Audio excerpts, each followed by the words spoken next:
Listo. ¿Qué tal, amigos de los Socceradictos MX? Como siempre, un verdadero placer estar con todos ustedes. Les habla su amigo y servidor Ramón Portillo para llevarles un mano a mano más de esta serie de entrevistas que hemos estado realizando con diferentes personalidades del medio deportivo, tanto de las disciplinas como del periodismo. Y en esta ocasión tenemos la fortuna y el placer de poder contar con una de las voces, imágenes más reconocidas del equipo de TUDN México, importantísimo para que creciera el canal TDN en nuestro país. Y caray, pues sin más preámbulos, les presentamos a Jorge Sánchez. Jorge, un verdadero placer charlar contigo esta tarde. ¿Qué pasó, Ramón? ¿Cómo estás? Muy buenas tardes. Saludos a la gente de Adictos. Un abrazo y gracias por la invitación y a la orden. No, al contrario, de verdad agradecerte por este tiempo, Jorge, platicar contigo de fútbol, pero sobre todo conocer un poco más de tu trayectoria.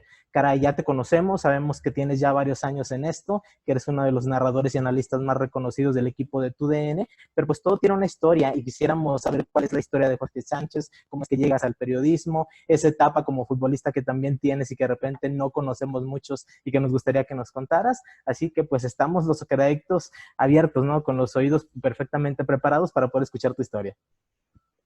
Oye, pues la verdad, muchas gracias.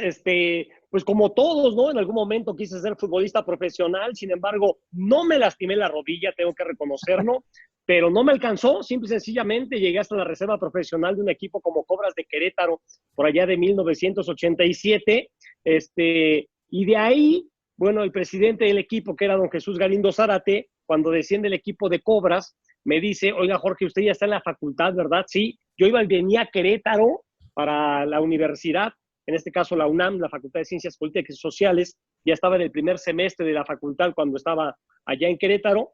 Entonces el licenciado Galindo Zárate, que era un tipo muy preocupado por sus jugadores, él sabía perfectamente de mi situación, me daba permiso incluso de repente de donde terminábamos de jugar, ya no regresar a Querétaro, sino venirme directamente a la Ciudad de México para el lunes ir a la escuela que no entrenábamos, y él fue el que me dijo, oiga, se va a ir el equipo a Ciudad Juárez, yo creo que usted debería pensar seriamente si quiere seguir en esto o mejor dedicarse a la escuela. Imagínate el futuro que me vio en la portería, el que me retiró del fútbol, y ahora cada que me lo encuentro le digo, oiga, usted me retiró del fútbol, dice, pero ve cómo no me equivoqué, y tenía razón, la verdad, yo cuando jugaba pesaba 20 kilos mojado, imagínate, entonces era bien complicado, además como guardameta, pues te das cuenta que son pocas las oportunidades que tienes realmente para debutar en primera división, yo ya tenía 23 años en ese momento, entonces era más complicado todavía, así que pues, no me arrepiento, fue una etapa muy padre, de ahí empecé en la Facultad de Ciencias Políticas y Sociales y mis amigos, como siempre, con el gusanito del fútbol, vamos a probarnos a la selección de la facultad.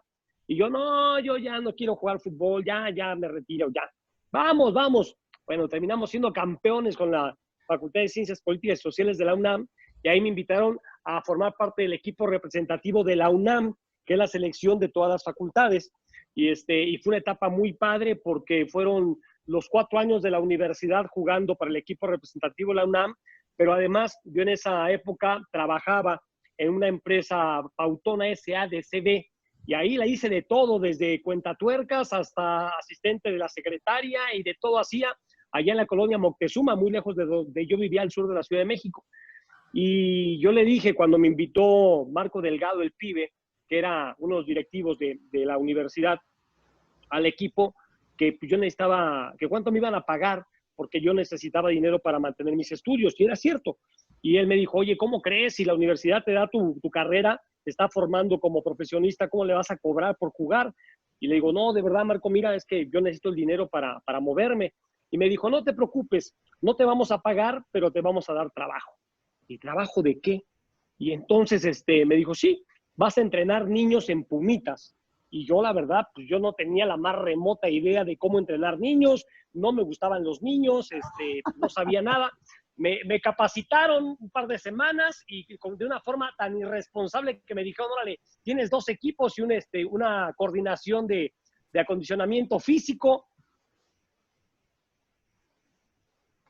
Nosotros. Y así me la pasé 4 años padrísimo, haciendo mi carrera universitaria, entrenando niños en Pumitas, hasta que llegó un día al entrenamiento Alfredo Ruiz, en ese tiempo de Imevisión, y lo reconocí, le pregunté a mi entrenador, Juanito Rodríguez, si era el que salía en la tele, y me dijo, sí, es Freddy, él jugó con nosotros. Y le dije, oye, preséntamelo porque yo quiero ser comentarista. me lo presentó y le pedí una oportunidad y me dijo, sí, hombre, el día que tenga chance yo con mucho gusto te aviso. Y se fue. Y como a los 2 meses me fue a buscar Alfredo ahí al entrenamiento a Ciudad Universitaria, a la cancha 8, y me dijo, oye, ¿te interesaría hacer tu servicio social en el Club Universidad con los Pumas ahí en Avenida Revolución? Y le dije, sí, claro que me encantaría. Y al otro día estaba yo tempranito con la licenciada Victoria Vázquez para hacer mi servicio social. Y ahí empecé ya realmente a trabajar como parte de un medio, en este caso haciendo mi servicio social. Y después Victoria Vázquez, que era mi jefa ahí en Pumas, se fue de asistente de Antonio Moreno, que tenía la dirección de deportes de ABC Radio. Te estoy hablando de 1990 para los Juegos Centroamericanos y del Caribe en México. Y me dijo, oye, ¿no quieres venir a hacer radio? Y le digo, pues claro que sí, yo estaba saliendo de la universidad en ese momento, iba a ser mi fiesta de graduación incluso, y ahí empecé un mes de octubre de 1990, es decir, estamos a punto de cumplir 30 años en esto, ¿cómo la ves? Extraordinario, porque la verdad es que como de repente una historia de vida te va llevando a otra, va ligando, y de repente decisiones que tú creyeras, ¿no? Que pudieras pensar que son erróneas, pues terminan siendo decisiones acertadas. Todo tiene un proceso, todo tiene un porqué. Caray, 4 años maravillosos, como bien lo cuentas, en la universidad, aparte de la convivencia con los niños, el estar entrenándolos y demás.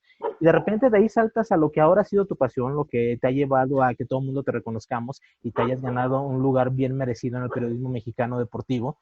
Y precisamente hablabas de tu llegada a ABC Radio, en un programa importantísimo como reportero, haciendo tus pininos con dos grandes de la comunicación, dos monstruos, Toño Moreno y don Ignacio Matos, también otro, caray, máster de másters. ¿Cómo fue ya estar ahí, caray, Jorge? Ya habías pasado tu etapa de estudiante, tu etapa de futbolista, tu etapa de entrenador, que nos sorprende mucho que nos lo cuentes, bastante curiosa la situación, pero ¿cómo fue ya involucrarte en un programa de radio con dos verdaderos grandes de la comunicación como Toño Moreno y como don Ignacio?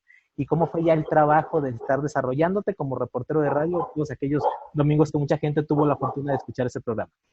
Fíjate que fue muy chistoso porque en aquella época, la verdad sí picabas piedras, ¿eh? Y para que recibí una oportunidad, porque pues, mis primeras chambas ahí en el radio eran ir a la tienda a comprar los refrescos, a comprar las papitas, ¿no? Yo tenía que llegar muy temprano a la estación de radio. En aquel tiempo había agencias de noticias, había una computadora y se pagaba el servicio de las diferentes agencias noticiosas, F, por ejemplo, que venía de España, AP, Prensa Latina, y de todas sacabas información, los famosos cables. Y entonces me tocaba clasificarlos por deporte y atletismo y subrayaba ahí lo más importante y ya se les acomodaba yo al jefe, Antonio Moreno, para cuando él llegaba a hacer solo deportes, pues ya tuviera toda la información por deportes, y era mi primera chamba. De repente, cuando empecé a grabar, yo tenía compañeros, en ese caso Beto Villanueva, que era el operador en aquel entonces, no era productor, Beto era el operador, y Memo Rodríguez, mi compañero reportero, Alejandro Gómez, que hoy está en W Radio, que fue director del Récord, que trabajó en Reforma, era otro de los reporteros que estaba ahí en aquella época, ya con más experiencia, un año por lo menos tenía Ale antes que yo de haber empezado ahí en el radio, y ellos fueron pieza fundamental porque me ayudaron muchísimo, porque tú llegas con muchas ganas, pero evidentemente en la universidad es un tema teórico, ya la práctica es diferente. Y en el día a día, por supuesto que te van enseñando el ABC del periodismo y el ABC de la comunicación, en este caso el radio, porque de repente es bien curioso, ¿no? Te parabas frente al micrófono en la cabina y te decían 3, 2, 1, 0 al aire y tú tenías que empezar a hablar, pero si yo estoy hablando contigo y te estoy viendo, pues te estoy observando tus reacciones y sé si te estoy aburriendo, si tengo que levantar la voz para que me pongas más atención o cambiar el tema porque ya veo ya te estás aburriendo. Y en el radio, pues, ¿cómo le haces, no? Y yo decía además, ¿quién diablos me va a estar oyendo a mí? O sea, ¿por qué me tiene que estar oyendo a mí la gente? Y ya cuando hablaban para quejarse, porque se me iba la voz, porque se me acababa el aire, porque empezaba a tartamudear, porque se me acababa la información, no sabía qué decir, dice, no, pues sí me están oyendo. Y entonces los muchachos en el día a día fueron muy importantes porque se quedaban conmigo a leer en voz alta, me ponían un lápiz en la boca para frasear bien, me daban consejos. Entonces, Toño, don Nacho Matus, toda la gente de Organización Editorial Mexicana que eran fundamentales, gente de mucha experiencia, Rosalina Coronado en el deporte amateur, los Camarillo, Gonzalo en el béisbol, José Luis en el boxeo, la gente en aquel tiempo de Imevisión empezaba, pues ya, yo no sé si todavía era TV Azteca, no, yo creo que era Imevisión todavía, pero a mí me tocaba grabarlos a todos ellos. Yo les hablaba por teléfono y en carretes de cinta abierta yo los grababa. Y entonces, por ejemplo, le hablaba a Luis Manuel López, al Chacho, y le hablaba de usted. Oiga, señor López, ¿me podría usted ayudar? Dime Chacho, me decía, ¿no? Y no, pues yo muy respetuoso. Sí, señor López, no, que me digas Chacho. Y ya cuando lo conocí, flaco, flaco, flaco, dije, no, pues con razón quería que le dijera Chacho a ¿no? Enrique Garay, ¿quién más estaba por allá de los famosos? Bueno, luego llegaba a grabar su programa ahí, Raúl Orbañanos, entonces yo lo veía y decía, no, yo cuando sea grande quiero ser como don Raúl Orbañanos y Marín. Entonces, fue muy padre porque empieza realmente a meterte en un ambiente que siempre lo viviste de aficionado, ¿no? Pues creciendo, escuchando sus narraciones, sus comentarios. Yo era, por ejemplo, algo muy chistoso que me pasó, es que alguna vez en mi faceta de futbolista, concentrado con alguna selección ahí en el centro de capacitación, la única diversión que teníamos era el teléfono un teléfono público que había en el área de oficinas. Y entonces pues, llegábamos ahí y lo usábamos para hablar por teléfono y que pasaran las horas después del entrenamiento. Y un día estaba yo ahí y llegó un reportero grandote, güero, de lentes, barbón, y le pidió el teléfono a la secretaria y le dijo, sí, cómo no. Y veo que de repente lo empieza a desarmar y a conectar su grabadora con una especie ahí de cablecitos y empezó a entrar al aire. Y entonces cuando terminó le dije, oye, ¿y para qué programa es? Y me dijo, es para un programa que se llama Comentando el Fútbol, de don Jesús Domínguez. Y el personaje al que me refiero es Francisco Javier González. Y entonces le dije, oye, ¿en qué frecuencia? Y a raíz de eso los empecé a escuchar. O sea, ¿quién me iba a decir que después, o sea, ya fue en 97 cuando empecé a trabajar con Francisco Javier, pero pues empecé a trabajar con aquel que conocí desarmando mi teléfono y dije, oye, nada más no lo vayas a descomponer porque es lo único que tenemos aquí para divertirnos. Y pero así conocí a Francisco Javier desarmando el teléfono del centro de capacitación, ¿cómo la ves? Fantástico, ¿no? Como precisamente esas experiencias, esas anécdotas, Jorge, te van dando pie a conocer a personalidades que ahora, caray, son parte importantísima de tu vida, sobre todo en la cuestión profesional. Francisco Javier González también otro grande de la comunicación, como lo fue en TV Azteca, como después lo fue desarrollando proyectos en los que se encontraron, por ejemplo, con TDN, que, caray, revolucionaron el mundo del network en México en lo que era cuestiones de canales deportivos, ya lo tocaremos un poquito más adelante, pero a partir de ahí, hablas del año 97, ¿cómo fue ya empezar a consolidar esa carrera? ¿Cómo empezar a posicionar el nombre de Jorge Sánchez en la mente del público para que te reconociéramos como un periodista importante en el medio deportivo mexicano? Pues mira, yo creo que lo más difícil, como siempre, no es llegar, ¿no? Sino mantenerse, y eso es el día a día. O sea, ahí sí, para que veas, gracias a Dios, te repito, estoy a punto de cumplir 30 años, y en los 30 años, un solo día no he dejado de trabajar. He cambiado, empecé en ABC Radio, ahí estuve hasta el 93. En el 93 le dicen a Antonio Moreno que la estación, el proyecto de ABC Radio, la estación de la palabra que tenía la doctora Tere Vale, ya no continuaba, que se iba a terminar el proyecto, que buscáramos chamba. Entonces yo ya había conocido a varios reporteros de diferentes cadenas, ¿no? Y me acuerdo que Daniel Rentería, el famoso Brody, me dijo, no te preocupes, te voy a sacar una cita con don Teodoro Cano para que vayas a Televisa a platicar con él. Y ya tenía la cita con don Teodoro, y otro muchacho del grupo Radio 1000, ¿no? Me dijo, oye, a mí me están ofreciendo el trabajo de director de deportes de Grupo Imer, pero yo acabo de entrar a Radio 1000, estoy muy a gusto en Radio 1000, y en el Imer, pues como es del gobierno, cada 6 años cambia, y ya nada más queda 1 año y medio de este sexenio, y que no voy a dejarlo de Radio 1000 para irme para allá, pero tú como no tienes nada, pues a lo mejor te interesa, ¿cómo la ves? Y le dije, no, pues encantado.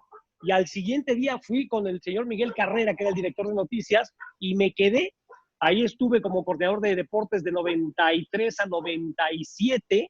Fuimos a la Copa del Mundo de 94 con el IMER, a la Copa América Uruguay 95 también con el IMER, a Bolivia 97 Copa América con el IMER, y en ese regreso de Copa América hacia México de Bolivia, en el aeropuerto me encontré a Francisco Javier González y me dijo, oye, ¿cómo estás en el IMER? Y le digo, muy a gusto, muy contento. Me dice, oye, ¿te tratan muy bien? Sí, sí, me tratan muy bien. Dice, es que sabes que ando buscando quien me ayude a coordinar el Mundial de Francia 98, porque mi esposa es la que me ayuda, pero está esperando un bebé y ya va a nacer y pues va a dejar de trabajar. ¿Cómo la ves? Y le digo, no, pues sí, sí me interesa. Y a raíz de eso empecé a trabajar con Francisco ya en el día a día, porque ya había trabajado con él por ahí del 93 en una revista con tienda futbolera, que también es otra anécdota buenísima, porque yo pude haber debutado como narrador en la Copa del Mundo de Estados Unidos 94, pero llegué a entregar mi trabajo. Imagínate, llegas a la oficina un día con mi artículo, que yo hacía mis entrevistas y mis reportajes, las escribía, las revisaba, se las llevaba a Francisco, él las destrozaba y publicaba otra cosa que yo no había escrito, ¿verdad? Ya cuando salía en la revista, yo no había escrito eso, lo había hecho él.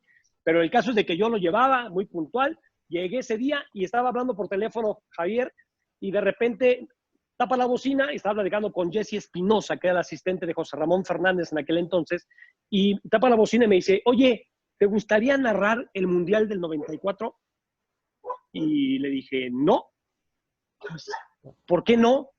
Y le digo, pues porque nunca he narrado. Entonces se me quedó bien y me dice, órale. Oye, Jesse, pues después te doy la lista. Y sí, jajaja, jojojo. Me salí de la oficina y dije, oye, qué burro. Acabo de decir que no quiero narrar la Copa del Mundo. Y son otra vez, ¿no? De esas decisiones que no sabes si son buenas o son malas. Pero imagínate, yo recuerdo mi primera narración que fue en el 95, después de la Copa América de Uruguay, cuando regresamos a México, en Publiventos Deportivos, un Pumas Necaxa, gracias a don Germán Palomares, que era el director de prensa de Pumas, y él fue el que me impulsó para que narrara yo en Publiventos Deportivos, me fue re mal. Imagínate que ese partido hubiera sido de una Copa del Mundo, pues a lo mejor ahí hubiera quedado mi carrera, ¿no? Caray, sí, lo que son las cosas, ¿no? Tal vez en ese momento inconscientemente sentías, Jorge, que no estabas listo, no estabas preparado. Sería una experiencia nueva para ti el poder narrar un partido de fútbol, una responsabilidad enorme, el que es un juego de Copa del Mundo, y ya después te diste cuenta de que sí tenías la capacidad, pero que tenías que pulir ciertos detalles para que tu trabajo fuera realmente algo rentable y fuera sobre todo agradable para el público, pero sobre todo para quien te está dando la oportunidad de poder narrar un partido. Sí, y ya, por ejemplo, Francia 98, lo recuerdo con mucho cariño, porque al 94 sí fui al Mundial, lo cubrí, trabajé para Grupo Imer, pero ya Francia 98 fue mi primera Copa del Mundo como narrador, y me fue muy bien, me tocó narrar el México contra Holanda, el 2-2, ¿no? Que fue muy emocionante, ahí con el Jesus, con Jesús Humberto López, y con el profe Chuy Bracamontes, viajamos de París a San Etienne en coche, me acuerdo perfectamente, que me hicieron manejar de noche ese par de Maloras, y luego me tocó el de México contra Alemania, que nos eliminan, también me tocó, me tocó las semifinales, y yo pensé que iba a tocar la gran final, y ahí me habló Francisco y me dijo, oye, lo has hecho muy bien, ha sido un gran mundial para ti, ha sido la revelación, pero pues también esto es de trayectoria, si hay gente que tiene ya muchos años, y pues su máxima ilusión es narrar una Copa del Mundo, entonces no te preocupes, para ti te quedan muchos mundiales todavía, y me acuerdo que había gente ya de mucha experiencia, y en aquel momento sí me dolió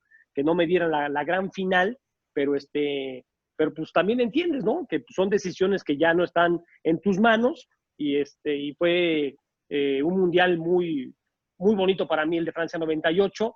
Después ya 2002, Corea-Japón, lo hicimos para televisión, nos tocó hacer un programa de televisión cubriendo la selección del Vasco Javier Aguirre.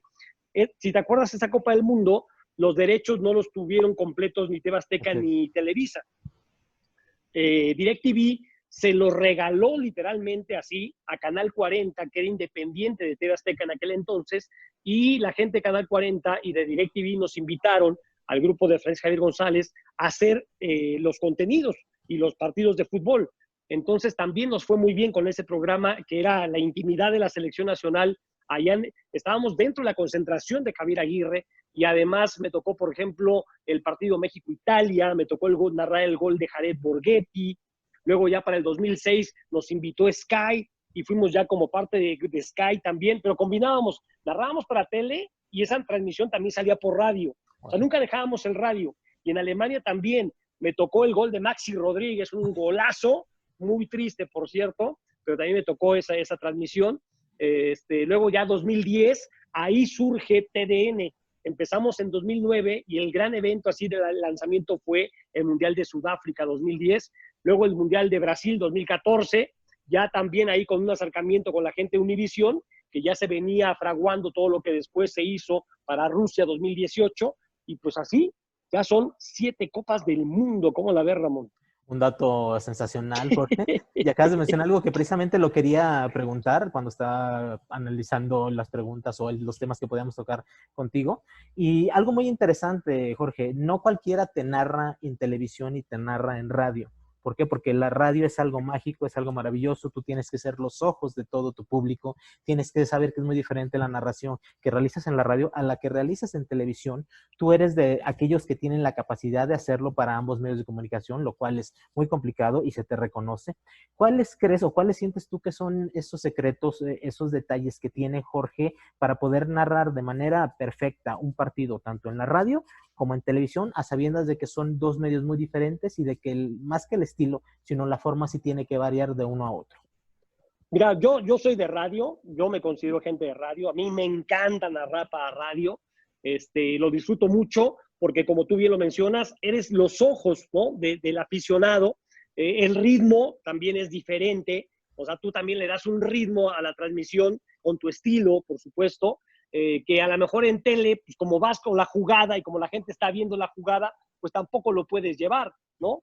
La ubicación de la pelota, tuve grandes maestros. Uno de mis principales maestros fue mi primer productor de eventos deportivos, Rubén Villalay, el famosísimo Porky, que siempre nos insistía mucho en dónde está la pelota.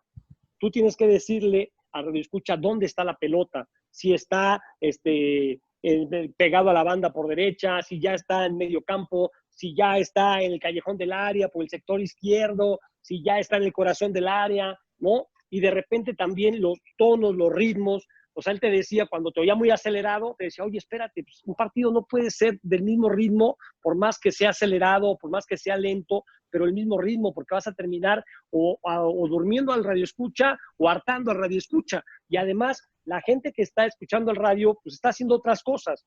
Y entonces, con tu narración, con tu tono de voz, con tu ritmo, cuando sienta que levantas la voz es porque hay algo interesante. Entonces, conforme se va acercando la pelota al área, a lo mejor tú vas acelerando tu narración, a lo mejor tú vas incrementando tu tono de voz y ahí es cuando la gente te va a poner atención porque sabe que hay una jugada de peligro. Entonces, son de esos pequeños tips que nos daba el Porky Villalay y yo agradecido eternamente con él. Cuando llegué a empezar a narrar en la televisión, me costaba mucho trabajo por lo que tú dices. O sea, porque yo seguía narrando para radio. Y entonces así como que la gente como que me decía, pues, pues es que me está diciendo lo mismo que yo estoy viendo y pues tal. Entonces ahí como que te apoyas más con el analista, como que terminas haciendo más platicado el asunto, como que solamente realmente cuando hay un partido de ida y vuelta es cuando te das vuelo, ¿no? Como te gusta a ti los partidos, que son muy pocos lamentablemente, eh, pero sí son diferentes. Hoy también la comercialización es otra situación. Cuando fuimos, me acuerdo, a la Copa América de Colombia 2001 y veíamos las transmisiones de televisión en Colombia, donde de verdad la pantalla la tapaban, caían goles y no los veías porque había publicidad. Y tú decías, ¿cómo es posible que esta por...? Y terminamos haciéndolo nosotros. O sea, pues todo así que el que paga manda, ¿verdad? Pero nunca nos imaginamos que teníamos que decir tiro de esquina, cortesía de pa, ¿no? O golalazo, o triquitrácate, o sea, eso nunca te lo enseñaron, nunca pensaste que lo ibas a hacer y pues te vas adaptando a las circunstancias y a la nueva era. Muy cierto, ¿no? Por ejemplo, de repente las narraciones que tenemos en Sudamérica, todavía en la actualidad, Jorge, están llenísimas de publicidad. En ocasiones, hasta por estar metiendo publicidad, te pierdes de los goles. Me ha sucedido en ocasiones que estás escuchando y te pierdes eso. Y es cierto, de repente ha cambiado mucho la situación. Creo que también, como tú lo dices, la cuestión de quien está pagando, ¿no? De los patrocinadores, pues es muy importante. Tienes que valorarle, tienes que saber que aunque tal vez no va muy de la mano con lo deportivo, pues sí es algo que va dentro de y que es muy importante para poder seguir adelante con las producciones y seguir obteniendo los recursos. Hablamos ahora de TDN, Jorge, y creo que sí es un tema importantísimo porque en aquella ocasión, cuando nos dábamos cuenta de que Televisa iba a sacar un canal network, TDN, Televisa Deportes Network, sí nos entró a todos como que esa duda de, caray, ¿realmente estaremos en México? ¿Estará Televisa, que aunque realmente pues es un emporio importantísimo en cuestión de producción a nivel Latinoamérica, para sacar un canal que sea de televisión restringida, que compita con los grandes caray, los que hemos tenido de los últimos años, Jorge, como Fox Sports, como la gente de ESPN, y nos sorprendieron a todo el mundo porque nos ofrecieron, todavía hasta la fecha nos siguen ofreciendo un canal espectacular lleno de contenido, con programas de análisis, con programas incluso de entretenimiento, con transmisiones de primer nivel. ¿Cómo surge esa idea? ¿Cómo se conforma ese equipo, Jorge, para lo que ahora conocemos como TUDN, en ese momento TDN, y que a todos nos sorprendió de manera tan grata? Pues otra vez, ¿no? O sea, de verdad, con las circunstancias que se van dando en el camino. Yo recuerdo esa Copa del Mundo del 2002, realmente hacíamos televisión sobre ruedas, pero literal, ¿eh? O sea, cargábamos en el avión, o sea, en lugar de maletas, cargábamos las cámaras, cargábamos los monitores, cargábamos tal. Para Japón se rentó equipo, por ejemplo, en Japón, pero de repente había que ir a Corea y a veces lo pasábamos hasta de contrabando, como viajábamos en el charter de la selección, pues ni siquiera se documentaban los equipos, ¿no? Y luego para regresarnos era una bronca, con muy pocos recursos, con mucha imaginación. Esas primeras experiencias haciendo televisión. Me acuerdo que nuestro primer productor, por ejemplo, allá en Japón, fue mi compadre Santiago Martínez, que hoy trabaja en Sky, y Santi en aquel entonces trabajaba en Argos, y todo su equipo de producción, o sea, todos los editores, eran gente que habían hecho siempre telenovelas. Y entonces, cuando hacíamos una pieza o una nota, estos querían hacer películas, cortometrajes, y yo les decía, no, pues son 2 minutos, ya apúrense porque la tengo que mandar a México. Y aquellos, el detallito, me acuerdo que alguna vez me pusieron a hacer una toma, la misma toma, la repetí 25 veces. ¿Sabes para qué? Para que yo parado en el centro del estadio me grabaran 25 veces de 25 tiros diferentes con la misma cámara. Y entonces, mientras yo daba mi reporte, era un 360 del estadio. O sea, para que te des una idea lo que estos locos hacían, pero nunca habían ido a un partido de fútbol. Entonces, eso llamó la atención, ¿no? Como que empezamos a hacer cosas raras, cosas diferentes. En aquel entonces se conformó un grupo de mucho peso en cuanto a opinión. Me acuerdo que venía de regreso de ser directivo Lalo Treyes, por ejemplo. Entonces se acercó Lalo Treyes. Roberto Gómez Junco había salido de TV Azteca y no tenía chamba. Vino con nosotros Roberto Gómez Junco. Tomás Boy estaba vetado por todo mundo. Estaba fuera del fútbol. Cayó con nosotros Tomás Boy. El profe Eugui también de repente apareció ahí y llegó con nosotros el profe Eugui. ¿Quién más? Alfredo Tena, Carlos Reynoso, Rafa Puente también estuvo con nosotros. Todos los que hoy están en ESPN y en Fox, en algún momento, la gran mayoría pasaron con nosotros. El ruso Brailovsky apareció, lo rescatamos de Argentina, de Israel, que allá vivía, y se vino a trabajar con nosotros, Daniel. Entonces, había un gran grupo con mucho peso en cuanto a opinión, y así cuando terminamos el Mundial del 2006 para Sky, la gente de Sky le ofreció a Francisco Javier González y a Juan Carlos Rodríguez que tomaran uno de los canales 500 de Sky para hacer un canal propio. Y entonces, pues ellos dijeron, pero ¿con qué armas? O sea, pues realmente no tenemos fierros, no tenemos tal. Y dijeron, bueno, pues, por lo menos hagan un programa que ya lo hacíamos después del 2002, que fue el Superestadio, y lo hacíamos en Multivisión allá por el aeropuerto. Y dijeron, bueno, pues podemos seguir haciendo el Superestadio, pero ahora ya para Sky. Entonces lo empezamos a hacer y compartíamos el canal 501 con IM Sports. Ellos hacían la mitad de programación y nosotros hacíamos el Superestadio y no me acuerdo si algún otro programa, pero pues nada más. Y de repente, un día, Juan Carlos Rodríguez les dijo, oigan, pues yo creo que ya estamos preparados ahora sí para intentarlo y creamos Estadio TV. Poca gente se acuerda de Estadio TV porque duró, no sé, sería del 2007 al 2009, que fue cuando viene ya la compra del proyecto de Televisa a Juan Carlos Rodríguez y a Francisco Javier González, y el cambiar de Estadio TV a lo que fue TDN.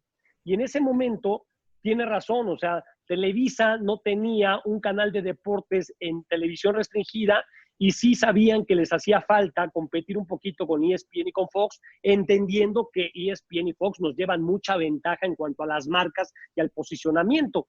Yo recuerdo que yo hacía el Superestadio desde 1999, que era el Superdeportivo, y en aquel momento me dijeron, oye, piénsale que ya vas a hacer el programa también para televisión. Y yo les dije, no, ¿por qué? Lo van a matar. Este es un programa de radio, es más de cuates, entras un cafecito con los amigos en la mañana.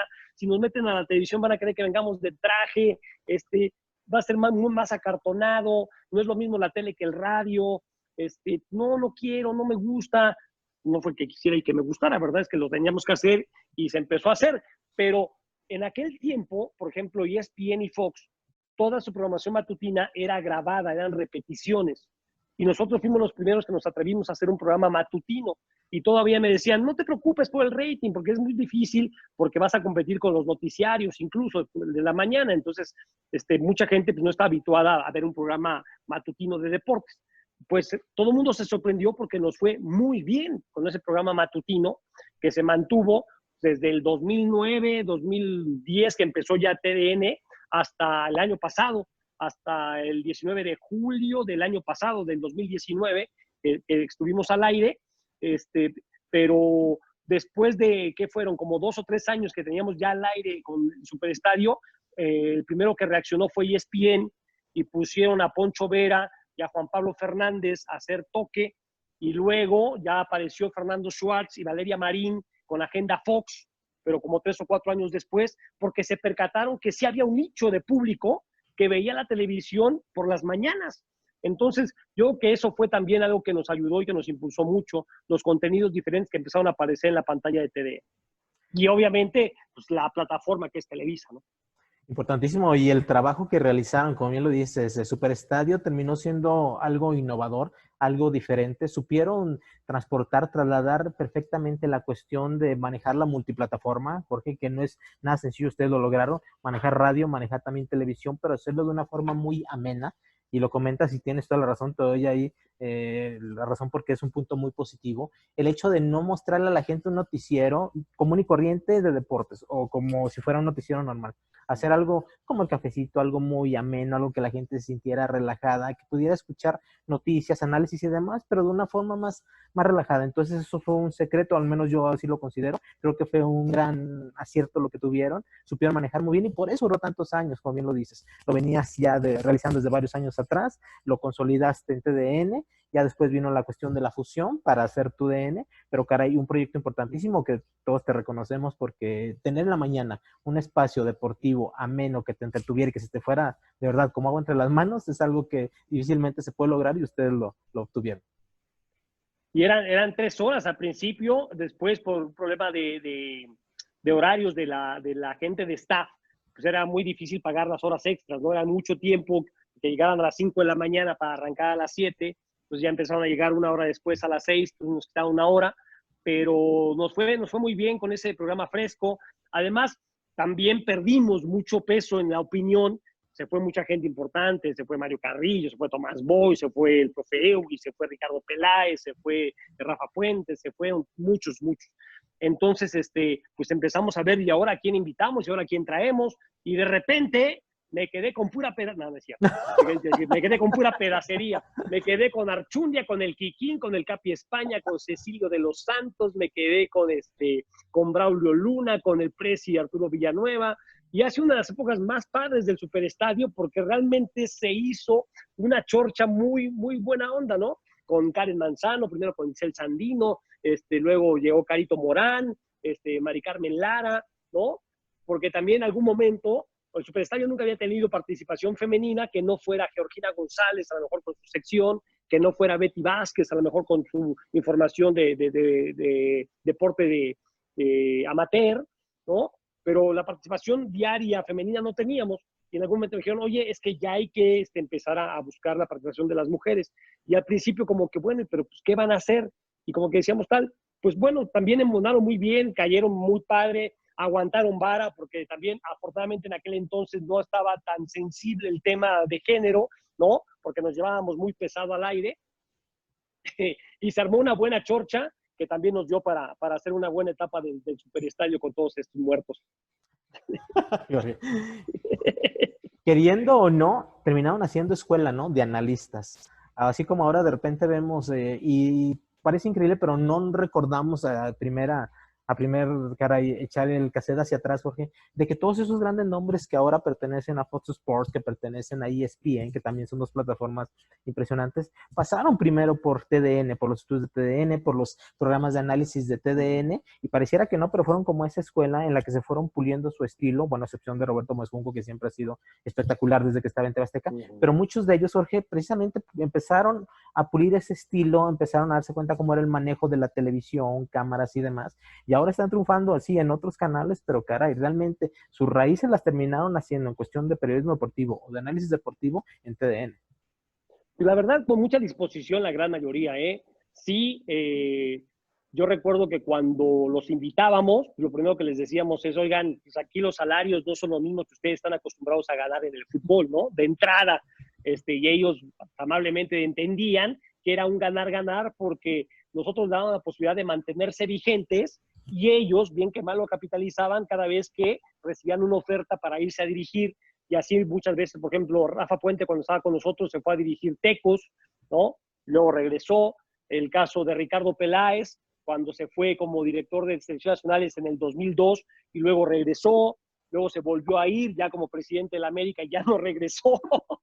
No, primero otra vez como la selección, ¿te acuerdas? Sí. Y luego ya como, no es cierto, ya se fue como presidente de la América y ya después se fue al Mundial ya de la presidencia de la América, pero ya no regresó después de esa, pero fueron 12 años después de que regresó Ricardo, 12 años que estuvo con nosotros todos los días. Y todo mundo creo que sí estaba muy consciente, y es algo que yo hoy extraño, fíjate, que había un compromiso de grupo, de medio, una conciencia de medio sobre todo. Algo que aprendemos en la escuela, no sé si a ti te tocó, pero parte de la formación que tuvimos en la universidad era una ley de radio y televisión. Y por supuesto, los códigos de conducta que tenías que tener ante un micrófono, el respeto ante un micrófono, ante una cámara. Yo creo que hoy esa libertad ha caído en cierto libertinaje, que muchos pues, lo están aprovechando porque hoy dicen que es lo que a la gente le gusta. A mí me cuesta trabajo todavía entender esa situación, pero en aquel entonces la gente que llegó con nosotros lo entendió de maravilla, todos fueron muy respetuosos, se adecuaron perfectamente. Hubo algunos que incluso la empresa, no nosotros, sino que la empresa, tuvo la oportunidad de mandarlos a capacitar. Te puedo hablar, por ejemplo, de Cecilio de los Santos. Cuando llegó con nosotros le costaba mucho trabajo expresarse y él fue a tomar un curso al CEA que le cambió totalmente. Cuando regresó, lo regresaron otro Cecilio y la verdad fue maravilloso con nosotros ya después de esos cursos que tomó ahí en San Ángel. Entonces, todo mundo con una gran disposición y obviamente con sus vivencias, con sus experiencias, con su personalidad, que eso también fue muy importante, respetarle a cada uno su personalidad, nunca cambiar a nadie, cada uno se manifestaba como era.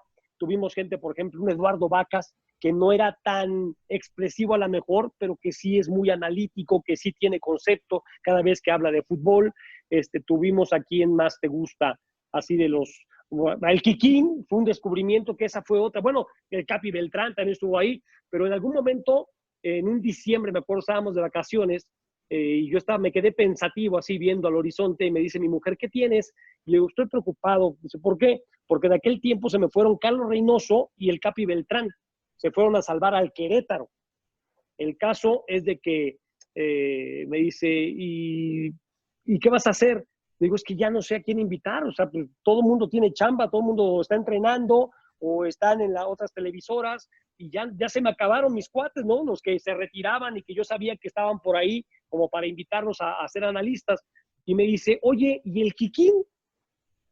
Y le digo, pues mira, pues no sé, pues déjame buscarlo. Y empezamos a buscar al Kikín. Y el Kikín en aquel momento vivía en León tranquilamente, ¿no? En León, Cancún, ahí se la pasa.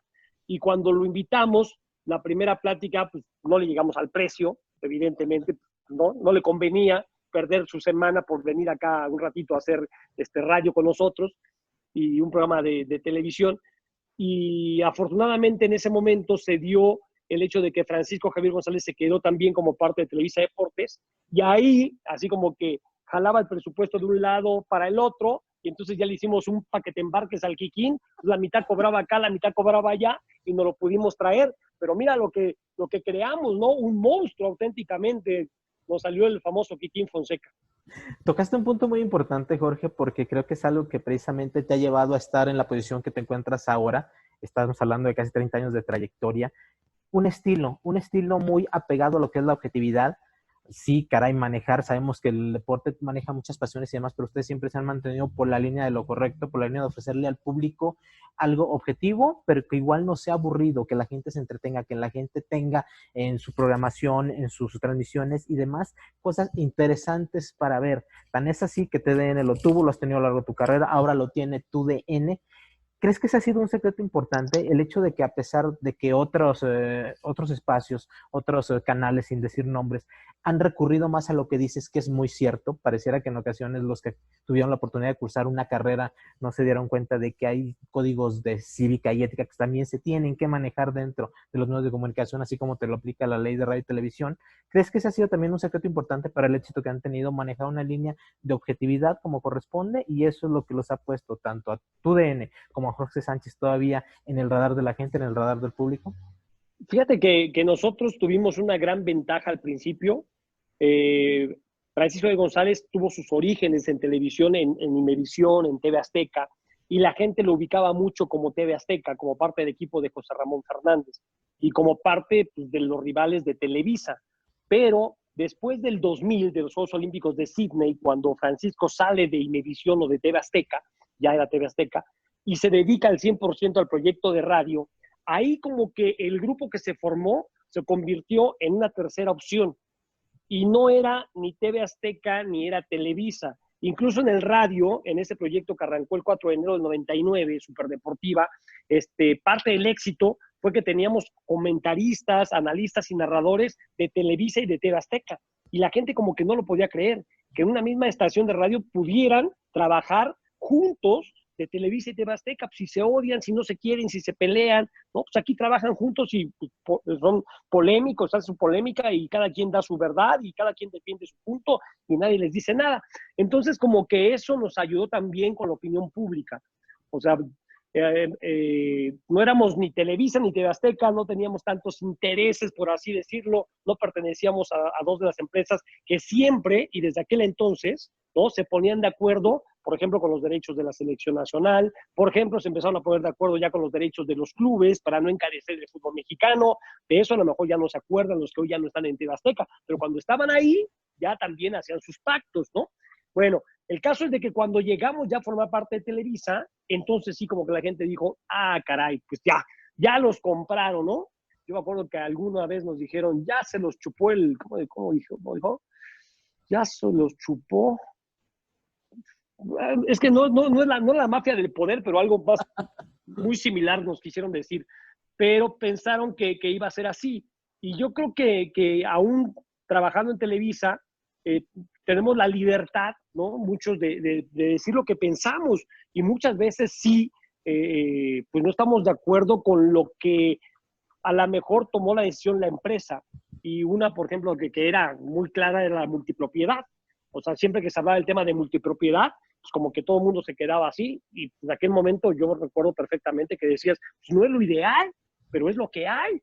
O sea, y yo prefiero que los equipos Necaxa y San Luis pertenezcan a Televisa, que puntualmente les paga a los jugadores, a que tengamos franquicias como últimamente los Tiburones Rojos del Veracruz. Era lo que yo opinaba en aquel momento. Se vinieron situaciones complicadas también, temas álgidos, ¿no? El último con la situación del Pachuca, por ejemplo, donde se habló de un reportaje muy fuerte en contra de lo que era Pachuca, y pues también había que emitir una opinión, y yo recuerdo que en aquel momento dije, bueno, pues hay que ver nada más lo que ha hecho este grupo Pachuca, porque le cambiaron la cara no a la ciudad, le cambiaron la cara al Estado, y cuánta gente que tenía que venir a trabajar a la Ciudad de México, hoy, gracias a todos los proyectos que hay en Hidalgo, del grupo Pachuca, ya no tienen que hacer ese viaje y hoy orgullosamente portan su playera de los Tuzos del Pachuca. Entonces, mil cosas que a lo mejor tú podrías decir, ¿cómo dijo eso si trabaja en Televisa? Pues no, tenemos gran libertad para decirlo. Tampoco eres tonto y tampoco te vas a tirar de cabeza, ¿no?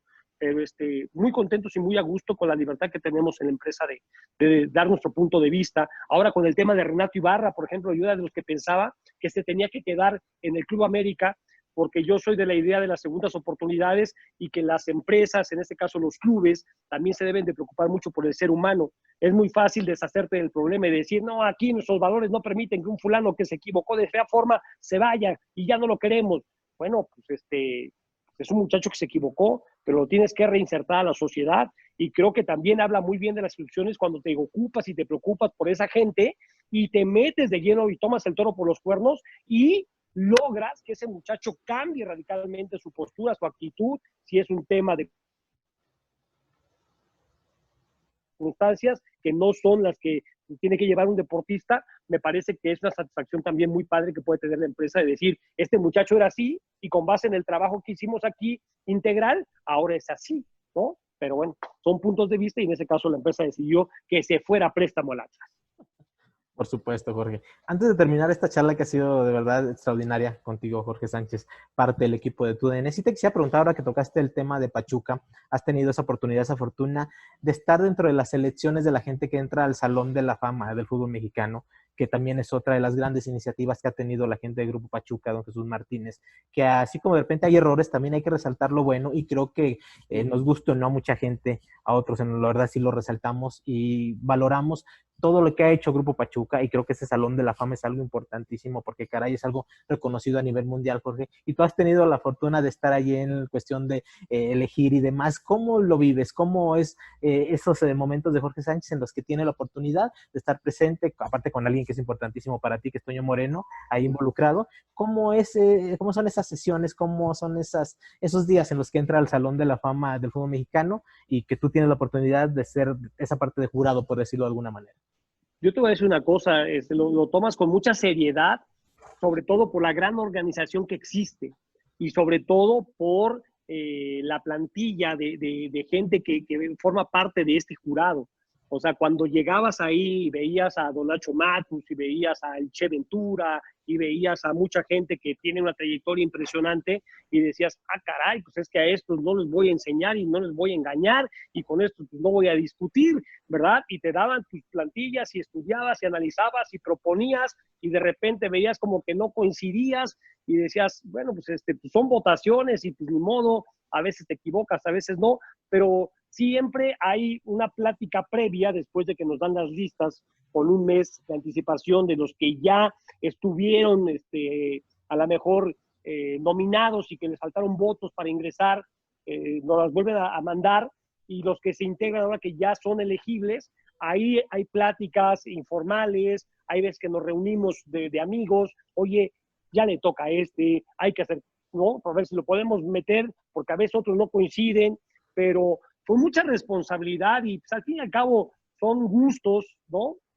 Las comparaciones son odiosas, entonces nos podemos equivocar, pero creo que se hace un trabajo o se intenta hacer un trabajo profesional, con mucha responsabilidad, con mucho cariño, con mucho respeto a las grandes trayectorias de esa gente que nos ha hecho pasar momentos increíbles y ha generado tanta pasión, ¿no? Que mueve al mundo. Además, creo que algo muy interesante es que no solamente se ha cerrado al fútbol mexicano, sino se abrió al fútbol internacional. Esta última votación que tuvimos allá en Madrid fue impresionante, ¿no? Yo le decía a Toño Moreno, oye, no sé qué les dijiste que era en tu Salón de la Fama, pero nos trataron como reyes, o ¿no? La gente del Real Madrid, la gente del Atlético de Madrid, no sabes cómo nos trataron allá en España, ¿eh? De verdad, en nombre de todo el equipo de Superadictos, agradecerte por estos minutos, ha sido una charla extraordinaria. Ramón, te mando un abrazo, gracias a la gente de Adictos, estamos en contacto y ahí nos esperamos en tu DN. Claro que sí, muchísimas gracias, Jorge. Nos vemos. Abrazo, Ramón.